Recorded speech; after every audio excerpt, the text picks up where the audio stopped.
frauds. Hollywood still shoots some of its biggest movies in Mexico, but when westerns went out of fashion in the early 80s, most of these film sets went out of business.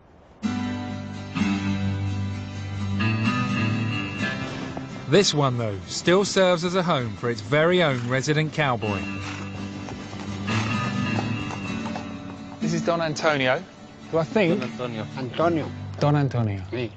Fantastic to meet you, sir. I gather you live here. Sí. Where do you live? Allí donde está el tren, allí vivimos. I've lived here for 38 years. 38 años viviendo aquí. Come on, I'll show you where I live. Enseñarte dónde vivo. Antonio bought the film set from John Wayne's estate, and his family have lived in the abandoned train station for more than 35 years. So, Don Antonio, you have a railway carriage on your land. How did you come to have this railway carriage? John Wayne bought it here. He used it in both the movies he shot here. Was it a fun time? Yes, very. He was a great person, very kind. There was a lot of work in those films. When John Wayne finished, so did the good films. I never saw films like that again. Are you happy living here? Would you rather live somewhere else? No, I'll be here to the grave.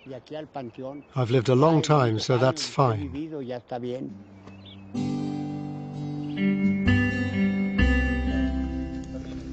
The nearest town was more than an hour away, so in the spirit of the Wild West, Pepe and I decided to sink a few beers around the old campfire and bed down for the night in the bank.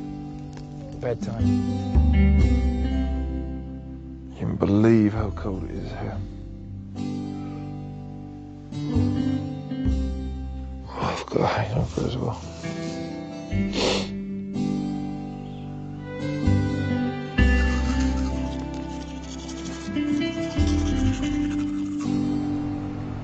Next morning we left the Wild West behind and headed eastwards along the line. Or at least that was the plan. It's at the perils of driving in Mexico here. This taxi here cut across us to try and turn left. So they cut across our vehicle to try and turn left and went right into our vehicle. And this guy is now blaming our driver, and a group of taxis have just suddenly cornered us in a service station and they're sort of threatening us. So look now, 6 taxis are just converging on us here and they're sort of blocking us in. I mean, in Mexico, this is a violent country. This can lead to something nasty. Pepe, what are you doing? I'm calling the local police. Why? Because I feel threatened by these guys. Yeah, I don't same like here. to be surrendered. Miren, ¿quieren arreglarla por la buena? Entonces quiten sus coches. So there's another 2 taxis coming in now.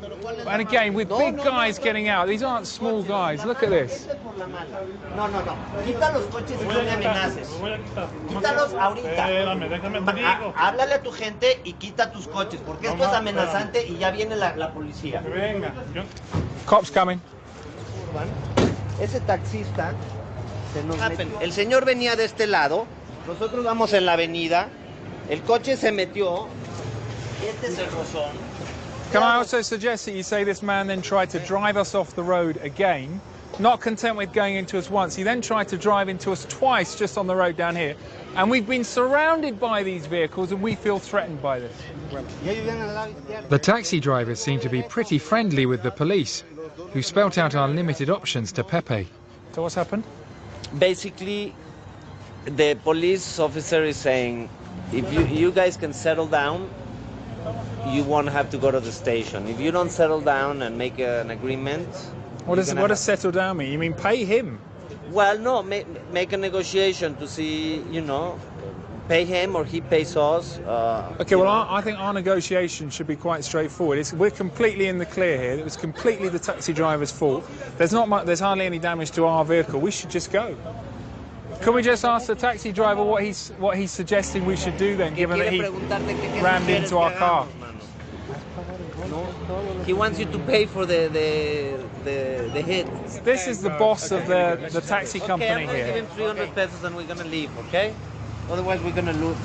I'm doing this. So can you get his badge here? This is absolute extortion. This is outrageous. The impression this gave of Mexico